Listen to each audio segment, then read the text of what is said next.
Welcome to SVG-TV News for Monday, May 8, 2017.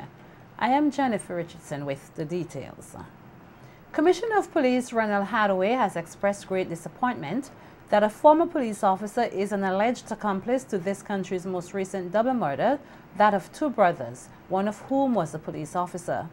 Earlier today, former police officer Richard Francis was one of three men escorted before the Serious Offences Court, jointly charged with the murder of 26-year-old police constable 400 Danroy Cozier, along with his brother 19-year-old Nicholas Cozier, both of Mountain Cabbage, Sand Hill.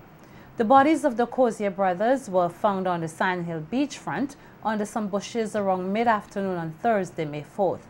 According to Commissioner Hathaway, it is disheartening to see one of their own may have been involved in such a crime. He stressed that as pillars of the law, officers present or ex should set the example for fellow citizens in upholding the law. The commissioner, who was out of state at the time of the incident, however, praised his team for the swift action taken and the progress of the investigation thus far. I cannot recall in my career that we have had such a swift response to any matter of this nature. At this present moment, we would have taken three persons to the court, Serious Offences Court this morning. They were charged for the incident, and currently from all reports they have been remanded, so they should be at Her Majesty's prison at the moment.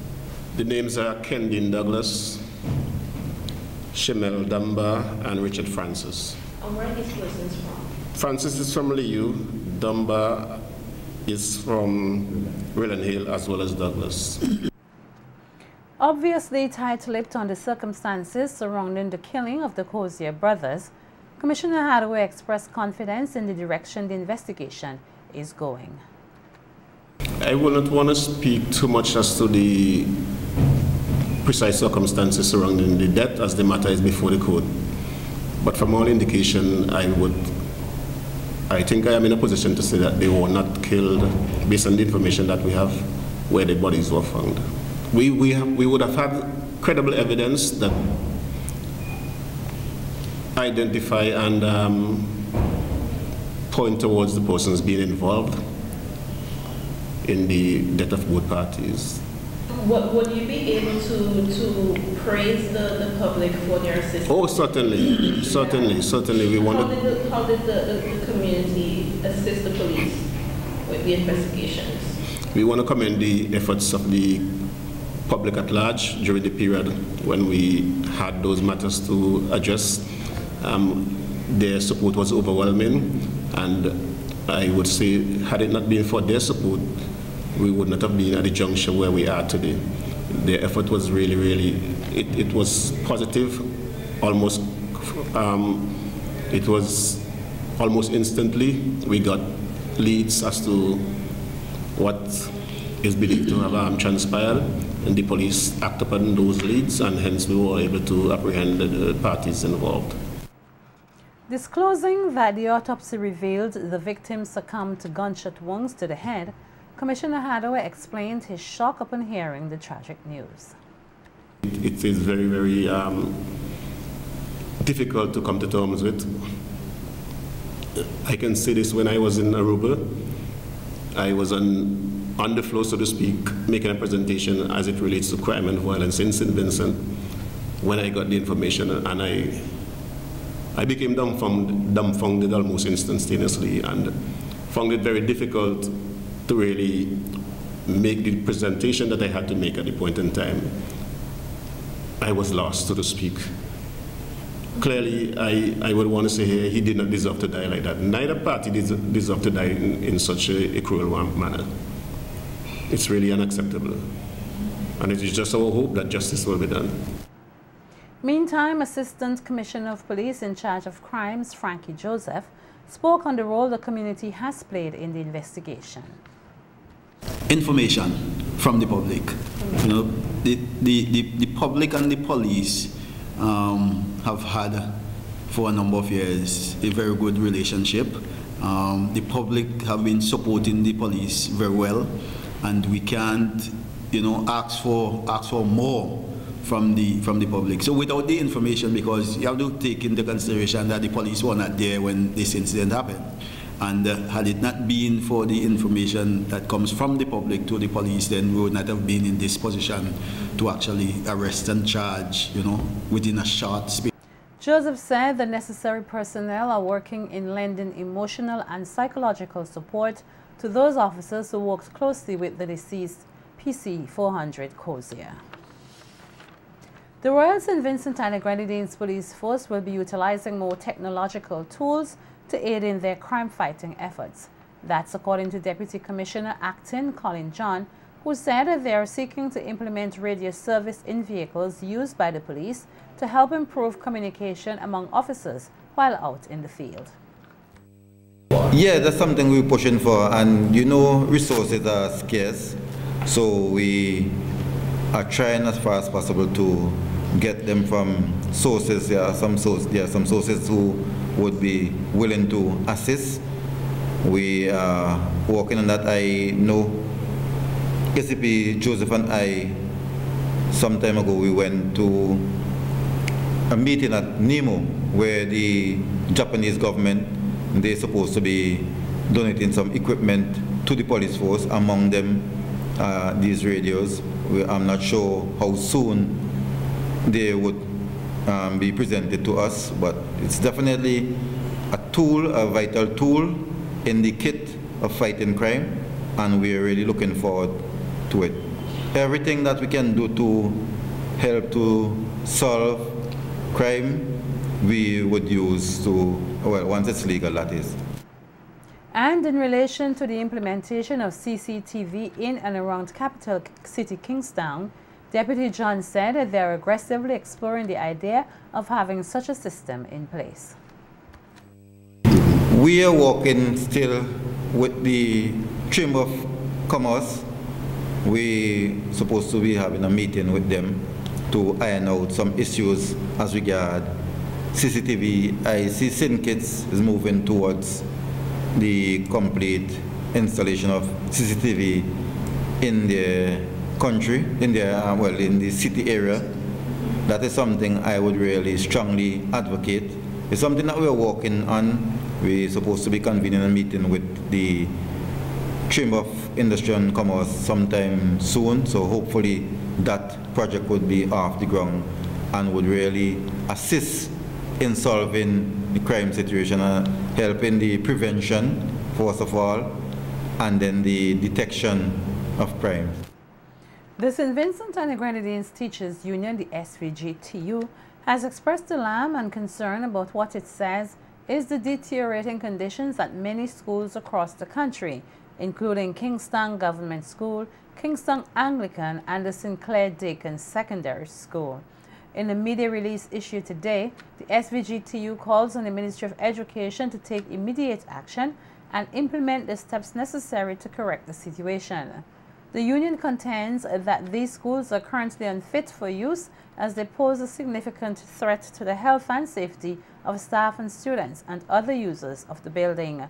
The SVG-TU says it has brought the matter to the attention of the relevant authorities, and to date very little or nothing has been done to effectively address the matter. In the meantime, the union says the situation worsens as termites, rodents, mosquitoes, sewage problems, as well as the decaying structure and the general state of disrepair continue to create grave fear and anxiety among staff, students, and parents who are understandably concerned about their health and safety. The union says it will issue an advisory to its members soonest and encourages the authorities to take immediate action and the steps necessary to address these concerns. Minister of Education Sinclair Jimmy Prince refutes the claim made by the SVG Teachers Union, stating that there is no widespread rodents and termites problem at several schools across the country, as was stated by the union. Minister Prince, however, noted that the ministry is aware of the need for some repairs and that the process is an ongoing one, noting that major repairs are usually done during the June-July vacation period. The Education Minister said The ministry is liaising with BRAXA, which is currently conducting assessments for upcoming repair work on some of the affected schools. 11 participants in the Division of Adult and Continuing Education, DACE, Zone 5 region, were last Thursday presented with certificates after they successfully completed the Caribbean Vocational Qualification CVQ Data Operations Level 1 course. Speaking at the graduation ceremony held at the Doris Mackey Resource Center, Zone 5, Zonal Coordinator Leroy Rock noted that the group of participants formed the second cohort of students who have completed a CVQ certificate through DACE. While outlining the benefits of a CVQ certificate, Rock congratulated the participants on their completion of the course. Where you use your hands and your skill in terms of your hand and your head, in terms of, I would consider it must be even a little higher than CXC. It is the way that the Caribbean we are going now, in terms of carrying forward our vocational, in terms of persons will leave here and go off any Caribbean country, and that certificate has a lot of mileage. You will get a work anyway, and it's where we now transferring our skills to the different Caribbean countries. In terms of persons moving to Antigua or Barbados, and you can carry that qualification, whether in electrical or plumbing. So it is a very valuable qualification. And I know it was very hard work, because I'm a zonal coordinator. I was very impressed, and in terms of the tutor, to come this far to receive your certification. Pointing out that the opportunity to gain certification in CVQs is a fairly new avenue in SVG, Director of the National Qualifications Department, Dwight Lewis, said the government continues to place emphasis on ensuring that all training facilities and trainers meet the required standards for offering CVQs here. Highlighting that some 15 occupational CVQ areas are being offered through this country's 4 technical institutes, Lewis outlined that this is a part of the government's aim to offer competency-based education and training. In competency-based, what you would have done, you must be deemed competent by doing. So it's not necessarily or only what you know, but it's also very importantly what you can do. The persons today who graduate with a CVQ, you are guaranteed that they can perform on the job. In other words, once they are deemed competent, it's almost 100% guarantee that they would be able to perform the given task to which they were trained. The qualification or the training that you would have received is at the lower end of the qualification ladder. It's level 1. And this is why I'm suggesting to you, the storm is over, but the journey has just begun. It means, therefore, you need to move to the next level. Outlining that DACE is the only arm of the Ministry of Education which offers access to education outside of the formal education system, Acting Director of DACE, John Zan George, emphasized the need to eradicate the stigma shown to adult learners. Regarding the offering of more CVQs here in SVG, George noted that the venture, although desirable, will take a lot of work. We may have the heart, we may have the persons who are capable and willing, but if the buildings and the equipment are not up to standard, we can't carry on a program. And as the higher you go, is the more stringent you will have the standards. So we'll have to look at that in that regard. However, we are doing CVQs. This is our 3rd CVQ. We would have done the 4th CVQ, the St. Vincent and the Grenadines. I think it was the 4th overall, or 4th overall, the Division of Adults and Continuing Education, electrical. That was last year, year before. Now we have in the data ops, and very soon coming we have garment and drapery program, another CVQ happening. So we are doing it, even though we may not have the facility, but we have the persons with the big hat to go along with our program. I want to use this forum again for our men to come out to these programs and to be a part of these programs. This is not only in St. Vincent and Grenadines. This program is a worldwide phenomenon. The Carnival Development Corporation, CDC, is taking innovation to another level for VincyMass 2017. At the launching event of the 2017 festival at Carnival City Victoria Park on Saturday evening, May 6th, patrons witnessed the stage come to life with the portrayal of every aspect of VincyMass. Nolisha Miller has more details in this report.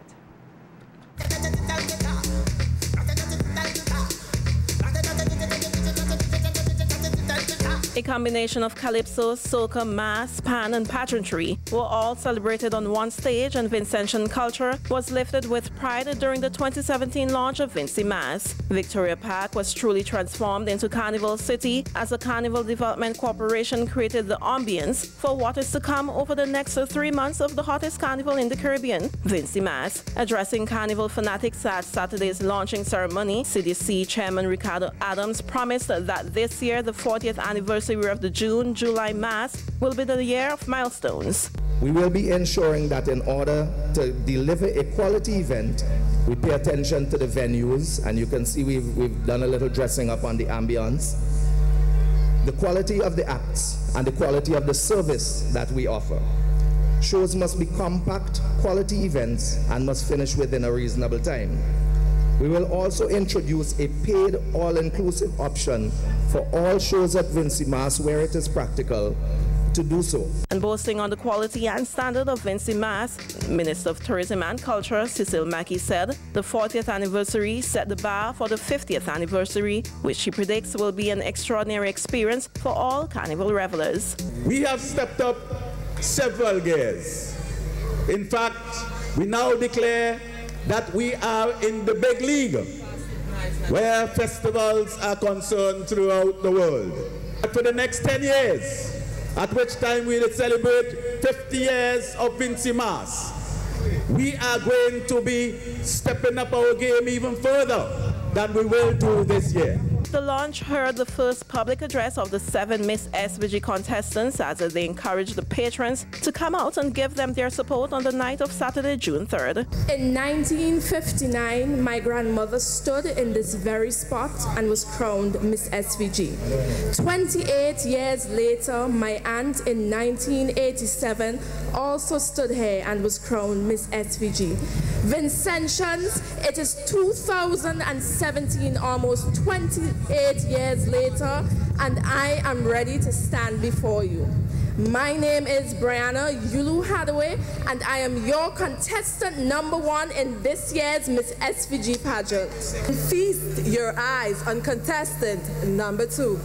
Hailing from the northern side of the island, a town known for its breathtaking, beautiful, and cascading waterfalls, Chateau-Belair. Humble are few attributes that I, 24 years old, Dorisian Laborde, possess. I am your contestant. Contestant #3, Nicolene Lewis, from one of the most peaceful villages, Fancy. From the community of Caliacor, I am your contestant #4, Brittany Oliver. Honored to be sponsored by Agricultural Inputs Warehouse. Victoria Park, are you ready for VincyMass 2017? If you're ready, just put your hands in the air, let me see it. As we celebrate 40 years of mass, steel pan, soca, calypso, and pageantry. My name is Crystal K.F. Oliver, and I am a resident of the humble community of Glen. I am 24-year-old Jamel Roberts, a resident of Bel Air and a proud ambassador for Flow. My task here tonight is a very simple one. I stand before you to cordially invite you to the crowning of Miss SVG 2017. Also taking the stage on Saturday night were some of SVG's much respected artists, as well as some newcomers.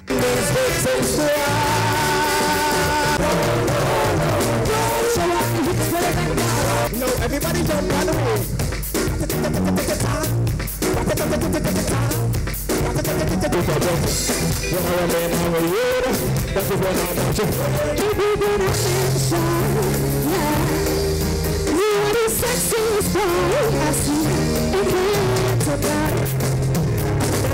Mass and Pan did not disappoint with their sweet songs and vibrant colors. And what is Carnival without a little humor? Vincentians were given just a taste of what to expect come Juve morning.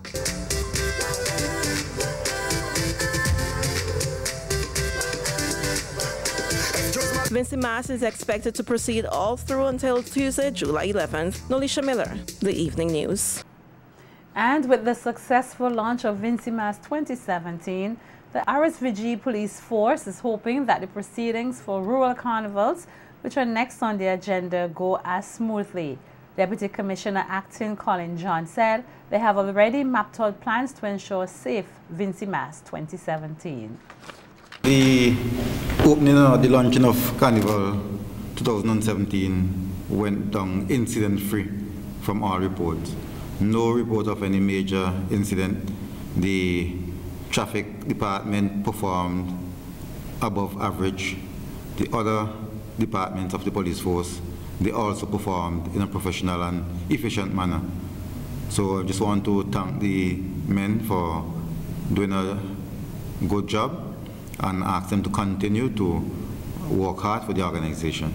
It is my hope and the intention of the hierarchy of the organization to make sure that this continue. From now on, we would see the rural carnivals. We are also putting things in place to make sure that they are incident-free, so that persons can go, have fun, enjoy themselves without any act of violence or any act that would in any way disturb the patrons who are attending these shows. Deputy Commissioner John further appealed to his team of officers to carry out their duties with the highest level of respect and professionalism. You be fair but firm. You treat persons the way you want them to be treated. Whenever you're performing your duty, be professional, be efficient, and try and perform it as best as possible in an effective manner. The solution to this country's social ills is not to bash activities such as Carnival, but to institute godly and righteous principles in the people. That's according to Reverend Dr. Cecil Richards, pastor of the Kingston Baptist Church, as he spoke on Sunday's edition of Easy Tea radio program, discussing whether the churches of SVG should recommend a code of conduct for Carnival festivities. The issue is how we go about pursuing this depth of human depravity.